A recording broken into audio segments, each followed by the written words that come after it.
আমি খুশি কেন সেটা শাড়ি জানতে একটা চাও? মেয়ের কাছে হচ্ছে আবেগ। আর সেই আবেগটা যদি পাওয়া যায় স্বামীর কাছ থেকে তাহলে তো আর কোনো কথাই হয় না। তো আমার সাথে পুরো ভিডিওটা দেখো তাহলেই বুঝতে পারবে তোমরা।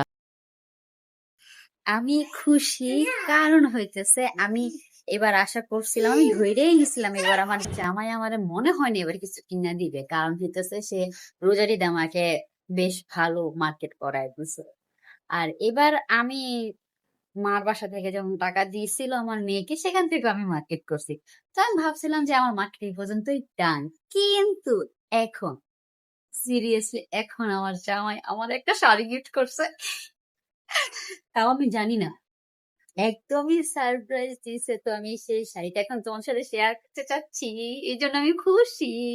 আনএক্সপেক্টেড গিফট পাইলে আমার অনেক খুশি লাগে, আর এটা মেয়েরা তো খুব পছন্দ করে, তাও আবার যদি জামাই গিফট করে সেটা তো ব্যাপার আলাদা। তো চলো এখন তোমাদের সাথে আমি শাড়িটা দেখাই, মানে আমার কি যে ভালো লাগতেছে, উফ, কারণ নজর না লাগবে আল্লাহ। তো এই হচ্ছে শাড়িটা, ওকে। আমাকে লাস্ট হচ্ছে আমাকে শাড়ি গিফট করছিল আমাদের অ্যানিভার্সারিতে। এই দেখো শাড়িটা জাস্ট ওয়াও জোস। এটা হইতেছে ব্লাউজ পিস। হুম, এটা হইতেছে ব্লাউজ পিস। দেখো ব্লাউজ পিসটা কতটা সুন্দর, কতটা সুন্দর। জামাই যদি গিফট করে তাও আবার হইতেছে শাড়ি, আল্লাহ কান্না ভাল লাগে। দেখো ব্লাউজ পিসটা কিন্তু খুব সুন্দর, হ্যাঁ আমার কাছে খুব ভাল লাগছে। তো এখন হইতেছে আমরা শাড়িটা দেখি। এই দেখো শাড়িটা, এখানে কি সুন্দর শাড়িটা দেখতেছো। শাড়িটার নিচে দিয়ে কিন্তু খুব সুন্দর একটা কাজ করা আছে, হ্যাঁ এগুলো কিন্তু ডিজিটাল প্রিন্টের মধ্যে। দেখো শাড়িটা অনেক সফট, শাড়িটা অনেক soft.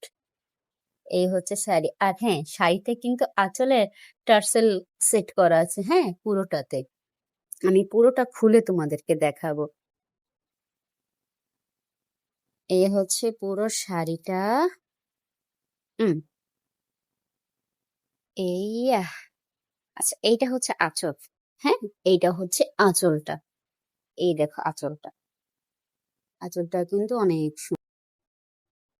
Look at the combination, colour combination কিন্তু খুব সুন্দর। আমার কাছে কিন্তু খুব ভালো লাগতো, কালার কম্বিনেশনটা কিন্তু খুব সুন্দর। হ্যাঁ কিন্তু কিন্তু আঁচলের সাইডটা, এদিকে আমার মেয়ে আমার ব্লাউজ পিস নিয়ে ও শাড়ি পরছে, ও শাড়ি পরে আছে। ইয়ে বিউটিফুল। তো আমি নিজেকে খুব লাকি মনে করতেছি, কারণ আমার জামাই জীবনও মুখ দিয়ে কখনো ভালোবাসা প্রকাশ করে না, জীবনেও না।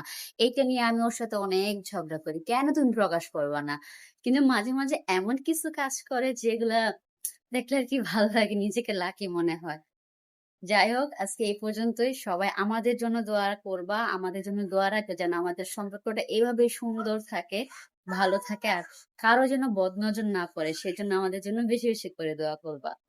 আমার শখের বেডা যে আমাকে এত সুন্দর একটা শাড়ি গিফট করবে সেটা আমি জানতামই না। সবাই আমাদের জন্য দোয়া করবে।